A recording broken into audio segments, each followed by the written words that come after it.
Hello and welcome. My name is Kuda to our fourth episode, and today we are going to be talking about from UK to the fields of Zimbabwe, and we're going to be discussing about the journey for Farmer Yvonne, who has graciously agreed to be on this podcast. And she's going to share her personal journey and the challenges of transition from the UK to Zimbabwe and her experiences dealing with different climates, cultures, regulatory environments in the agricultural industry. Hello, Farmer Yvonne. Welcome to the interview. Thank you so much, Kuda, for having me. I'm so pleased to be able to share my own experience with others and hopefully get more people into farming because we really need that in Zimbabwe at the moment. Absolutely. I'm sure, I'm gonna be honest with our audience. I had a conversation with Farmer Yvonne. Believe you me, this interview is one of the interviews that is going to change the way you look at farming. And it was a great interview. Anyway, let me go to my first question. My first question for you is, can you please introduce yourself and briefly tell us about your background? Okay, so I'm coming in from mainly HR stroke education background, so training and education and caring background. So I've been a carer in the UK for a very long time. I did a lot of HR jobs as well, human resources, different companies in the UK around the Cambridgeshire area. And then initially I'd been in training stroke teaching, started off at Newham College in East London. And then before I moved with my mother and my sisters into Cambridge. So I'd been in the UK for roughly about 25 years, I would say. I went there as a teenager. I was, late teen because I was 19. And so I did live in the UK for roughly about 25 years. And then I got to a point where I got very tired. I think I just needed a change of environment. And I was very homesick. And I kept coming back to Zimbabwe, and I would spend 3 months here and just check out the environment because it's very important that you do that. Because Zimbabwe is, yes, you need to do your homework well. You need to have a car. You need to have a property.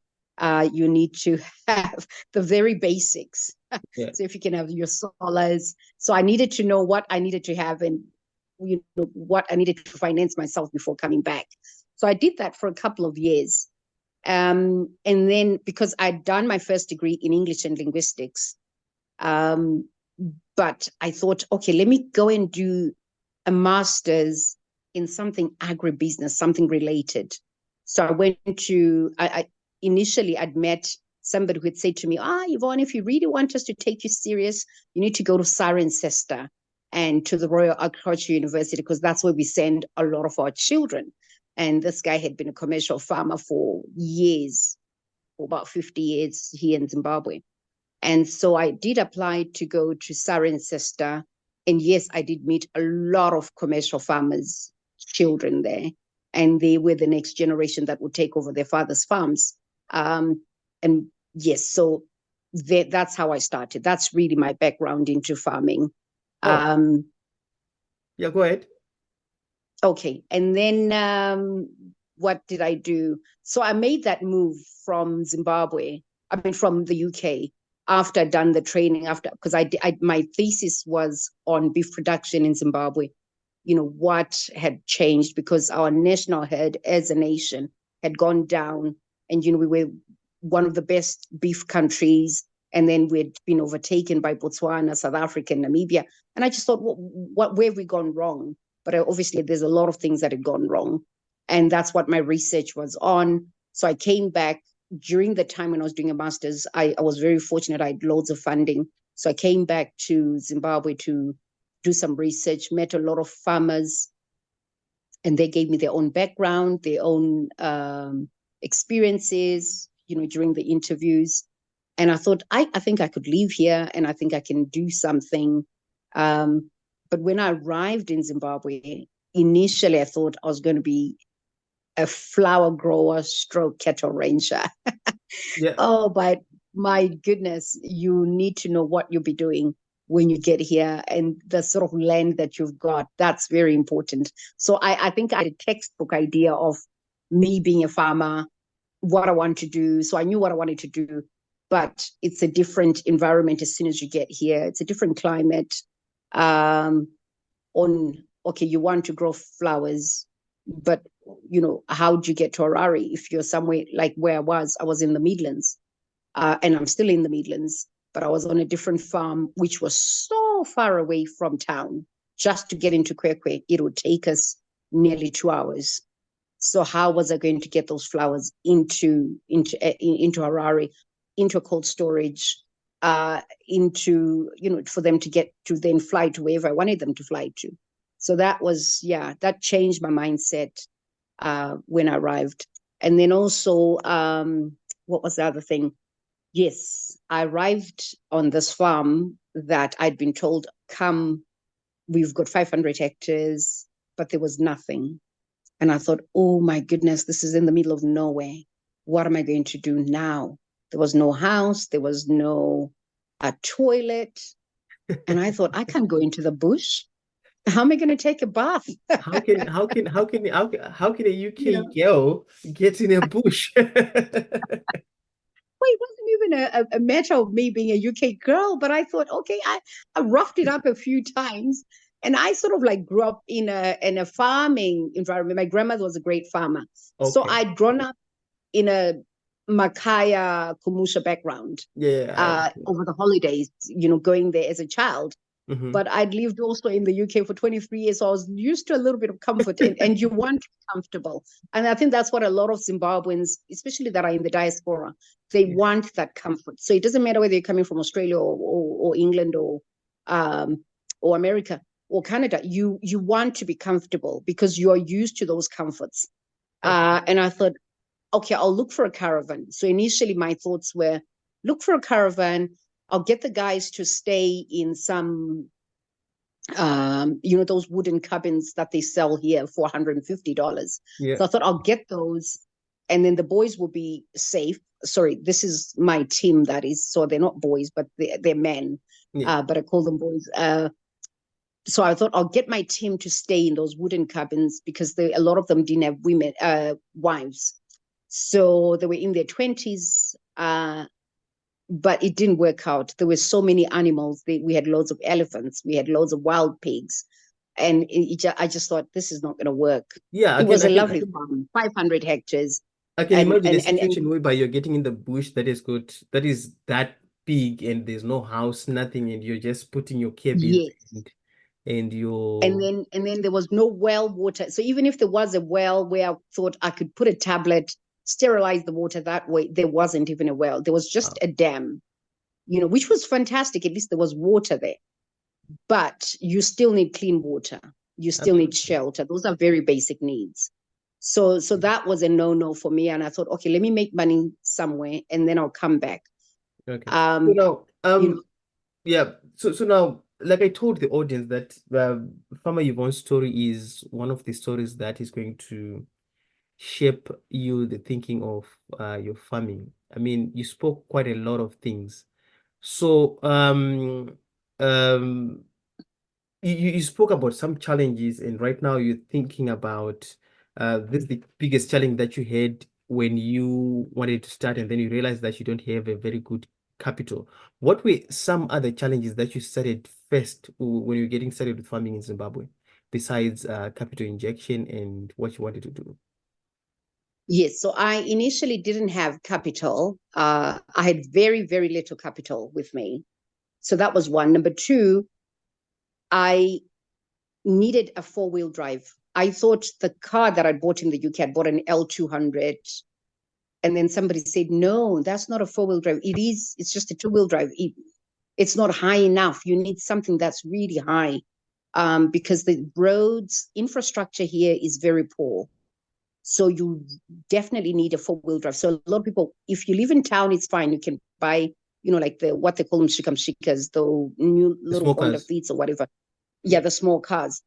But if you're going to live out on a farm actually, maybe this is the whole of Zimbabwe. If you're going to live outside any of the big cities, you need a big car and a four-wheel drive. That's very important because it takes forever to get somewhere where you'd get on a motorway and get from London to Milton Keynes within an hour. That same distance, it will take you 2 hours here or So 3 hours. So no, I had a lot of challenges on transportation. yeah, I get it. Now you spoke about you spoke about two things that I really want to get on the clear and how best you can help someone who is just getting started. So the first thing you spoke about the need for capital and you had no money. Yes, Okay? You had no money at yes, all. And then the second thing you spoke about having someone who led you to do the education for farming and then you got into farming. So my two yes. questions for that, if you can maybe share with us, how did you manage to raise the money? Because you realized you had the knowledge and the land and a starting point, but you had no money. So the first question is, how did you raise the money? And then number two, does it necessarily mean everyone wants to get into farming, they have to go to a college or university? What's your take on that? Okay, I'll start with the second question. Yeah. You need to have some form of knowledge. I don't want to lie to you. Farming, the very successful farmers have either been to Gwebi or Black 4B in this country. So you need to have some form of knowledge of what you're doing. Just like any other field, you need to, because there's a science to farming, and that science comes with you getting some of education. So even if you do these 3-day courses that people do, I'll give you an example. I just recently went to a sheep training course, looking after your sheep. How do you do your farming? So it was only 3 days, but I learned a lot. So there has to be some form of education. You need to empower yourself that way. So you need to empower your mind.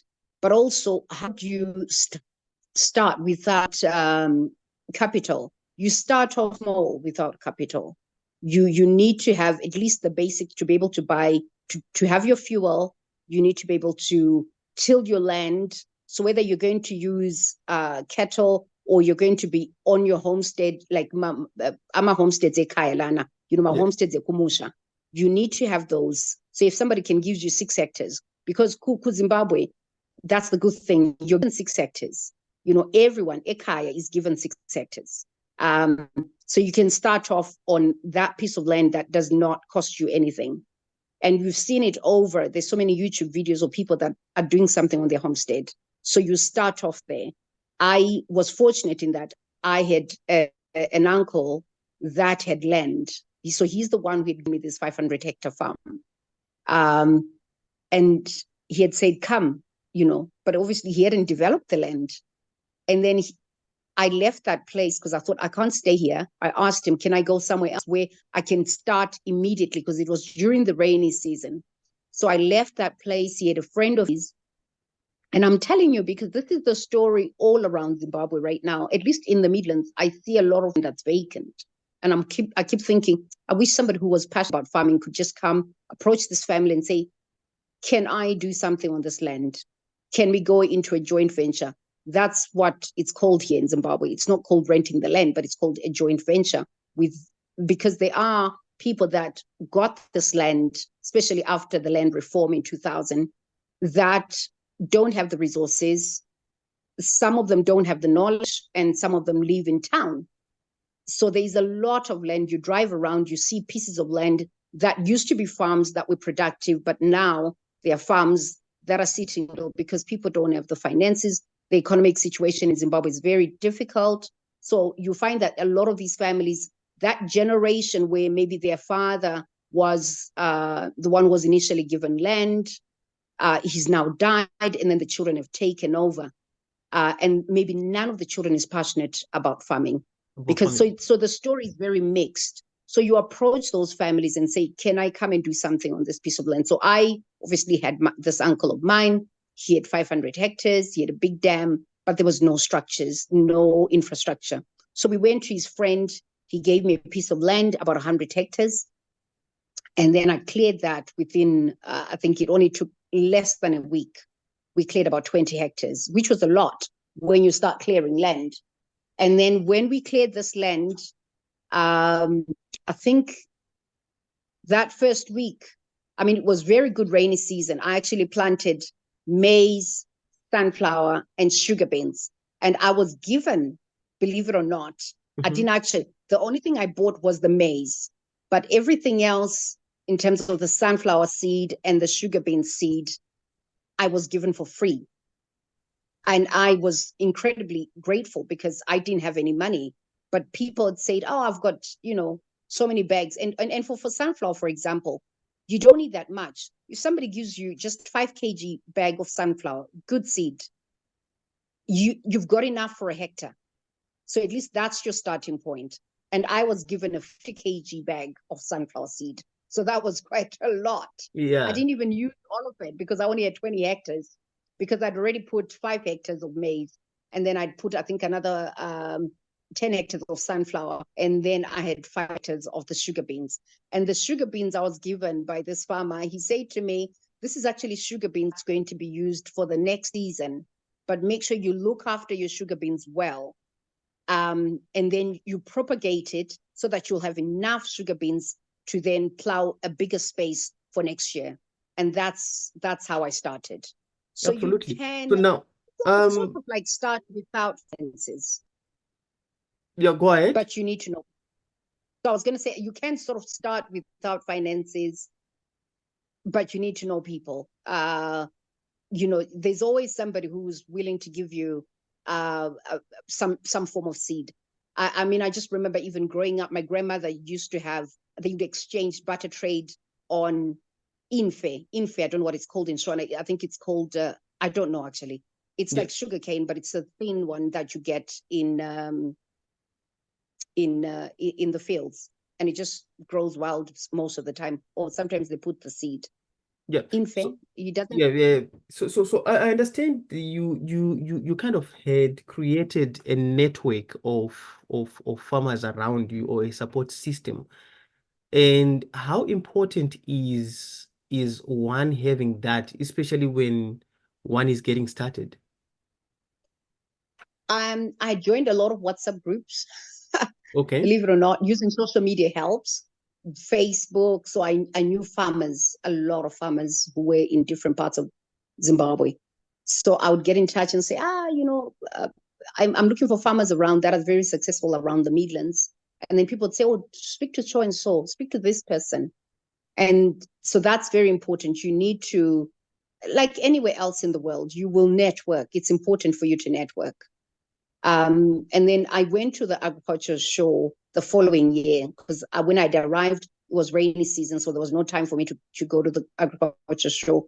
But also there was a mini agriculture show that they had here in the Midlands. Not really, it wasn't a Midlands one. It was more like the area where I was farming. So these women exchanged their produce, they exchanged their pumpkins, their pumpkin seed. So I went to small little things like that, and I got seed for free. So I got a lot of seed for free from different people. But it's important that you network, because then you would see a farmer that's successful. And then I would invite myself and say, can I come and look at your project? Can I come and learn how you're doing such and such? Because through there, you're learning, you're getting free knowledge without having to go to college and pay for it, or university and pay for it. So that was very important for me, because there were so many challenges. So when I arrived, I'll tell you when I arrived at the second farm where I am now. This is where I've stayed and I've established myself for the last 5 years. I'm going into my 6th year actually being there. That farm was a turning point for me, or should I say that area, because I was now learning from the farmer. He became my mentor, and he said to me, Yvonne, when you arrived at your uncle's, that place is very sandy. What were you thinking of growing? I said, I was thinking of growing, I was doing cattle ranching, and then I was going to do some flowers for the export market. And he said, but how are you going to do that? It's so far away from town. How are you going to do that? It's sandy soils, so, and he said that particular flower doesn't grow. I hadn't thought about that. I hadn't looked at the terrain. I hadn't looked at the soils. I hadn't looked at the trees that were there were a lot of mopani trees. And that already gives you a clue to how fertile the land is, because it's got mopani trees. And then this other land where I am now, it's full of mpangari. And I think it's called Chinese lantern, if you want to look it up. And that's very good for goats. Goats love it. And it's full of, so that sort of tree shows you, and a lot of acacia trees, it shows you what sort of land, how fertile the land is. And I remember having this conversation with my uncle and saying, oh, did you know when you got the land, when you guys were dividing the land amongst yourselves, that's what you're going to get? He said, no, we were just thinking, we're getting 500 hectares, but no one knew. I mean, no one did their homework. Very few people now look at things like that. Then looked at things like that. But initially, a lot of the commercial farmers, if you notice, a lot of the commercial farms were on land that had a certain type of soil, a certain type of tree. That was important. So that's something that I've now learned over the years being in Zimbabwe. And yes, now would I look for land anywhere else? I would be looking at things like that. I would never just go and say, because somebody said there's land in Zimba, or there's land in Yamandlovu, come. Or I just sign an agreement without seeing the land. I would go and scout around and look at the land and see what grows there, because specific crops would grow. And believe it or not, I've changed my mind. I wanted to be a cattle rancher. Now I'm more of an integrated farmer, because the farm I'm on, it's integrated. We do integrated farming. So we do both livestock and we do cropping. And I enjoy the cropping bit more than I enjoy the cattle ranching. And I'm so grateful, because I only found out that, not too late after investing. So I found that sort of knowledge helped me to make a decision. Okay, what do I want to do? Do I want to have sheep and goats and cattle on this land? Okay, so a follow-up question on that. What at your at the farm right now, what sort of services and products do you produce, and who is your clientele? In the sense Okay, that so at the moment, do you sell to public we people? Yeah. are, yes, at the moment we are on 500 hectares as well. So it's a 500 hectare farm. So we've got the initial 100 hectares that I rented from somebody else. Sorry, I didn't rent. I had a joint venture. Pardon my mistake for that word. I hope I don't get penalized for it, but it's not allowed to use that word. So I'd initial 100 hectares that I'd had a joint venture with somewhere else. It's just on the next plot. And then now I'm on a 500 hectare farm, and we do sorghum. The two big crops that we do, the main crops we do sorghum for beer. So it's not the white sorghum for eating, but it's actually the red short sorghum that birds don't even touch. But it's very good for beer. We do sunflower, a lot of sunflower. We do nearly 200 hectares of sunflower. But we crop rotate our sorghum. So this season we've done sunflower. We haven't done sorghum. So we crop rotate those two. And then on our sunflower, we add value to it. So we don't actually sell it to anyone. We crush the sunflower ourselves. We don't bottle it, because for us, we're just thinking, I don't like using plastic. I want to try and protect the environment as much as possible. And we already have a problem in the whole of Zimbabwe with rubbish being, loads of plastics being tipped, just in different, people do fly tip here a lot. And I'm thinking, if I can reduce it somehow, and you bring your own bottle, we put your oil in your bottle and you take it away. That'll be better. Or you bring your own barrels, we put your oil in your barrels, and then you take them away. So whatever you do with it, at least we're using something that can be renewed. We want to be able to use, especially bottles and barrels, because you can renew those and reuse them. And then, so that's on sunflower. And then the cake that's left. So once we've crushed the sunflower, we then have cake. And that cake is what we use to feed our livestock. So we've got sheep, goats, a few pigs, and cattle, and they love it. And other some form of birds, so whether it's guinea fowl or chickens, they all love, and turkeys, they love that sort of that sunflower cake. So that's what we do.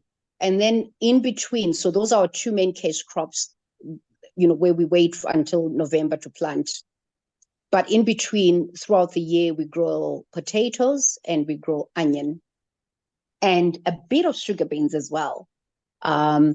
We do sugar beans, one, because it's a product that's in demand in Zimbabwe, and it's a product that's quite stable in terms of pricing. So you go to the market, sugar beans is always a certain amount. It doesn't fluctuate. Like maize would be, one time you go to the market, it's $200 a ton, and then you go back, it's $400 a ton. It fluctuates, but sugar beans, it's quite stable. So we don't really grow a lot of maize. The maize that we grow for our own workers and for ourselves to eat. And then some will sell as green maize. So green maize is for people that roast maize along the road. But that's about it. Okay. But having said go all ahead. this, I was going to say on the sugar beans, we don't also sell our sugar beans to anyone. So we have a market. We have one person that we sell our potato to. He's the same person that takes any oil that we have. He's the same person that takes any sugar beans that we have. This one person that buys all our potatoes. And he buys all our potatoes when it's still in the field, when it's just germinated. He'll be like, okay, I'm buying this field, all of it. So by the time harvest time comes, we already know that we've got a market. Interesting. So that's really interesting. So in terms of your market, you I would classify right now as you're not open to sell your services to other, because you know what, our interview is going to be listened to quite a lot of people. You have given us a lot of value, and I So want to the only find other out thing if, that we would say, yeah, I'm so sorry, could I interrupt you? Yeah, that's fine. The only other thing that we actually sell to people is we sell sheep, goats, and so we sell meat. So we sell sheep, goats, and cattle to people. That's the only other thing that we sell. On the oil, it's a bit difficult because that's always in demand and then we don't want to have too many people come in and buy. So we would rather just deal with our buyer, that we've had for the last 2-3 years now, and because potatoes go well with oil, so you can make your chips and different things. So and then and he buys our sugar beans, and then the sugar bean, what's left over of the sugar bean, the husks, or the stalk, or the hay. I don't know whether you want to call it sugar bean hay or the residue. What's left over is the outer casing. We then feed that to our cattle as well. We feed that to our goats. We feed that to our sheep, but mainly to our cattle. Absolutely. So we try and add value to as much as we can on the farm before we initially sell. Well, it appears there's a lot that we need to talk about, actually. I feel like I've been speaking to you for a minute. But anyway, so you having an understanding of what it means to get started and getting help from people. I understand right now you are at that position where you can lend a hand. So the first question that I'm going to ask you is, do you have any sort of programs, trainings that you offer on a personal level, or maybe to a group of people, maybe for a fee, or maybe, I don't know your structure, what it is like? Is there something like that? And maybe at this point, can you share your contacts so that people can get in touch with you if ever they want to ask questions that I may not have asked in this interview? Okay. So 2 things really. Yeah. During COVID, I started a WhatsApp group called Farm Life Zimbabwe. I didn't start it on my own. I started with a few partners. Ian is based in Leeds. Busani our partner, he was very passionate about chickens and rabbits. So we all had something that we could offer people. And then Kolisani, she is she's a beekeeper. So she makes her own honey wine. So all these people come in together. And Ian is he's in Nyamandlovu, he's very big in cattle ranching. So we started Farm Life Zimbabwe. And so that's one place, Farm Life Zimbabwe. You can always, I'll give you my WhatsApp, and then you can get in touch. So people can actually get in touch with me, and then I can add them onto those groups.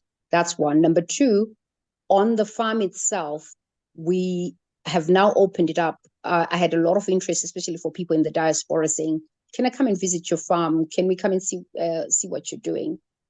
So we've had a lot of visitors this last 2023 that came in from the UK, and we've got a house. It's about 6 bedrooms, so people are welcome to come and stay for a fee, and that fee will include your bed and breakfast and your supper and your lunch, actually, so all 3 meals.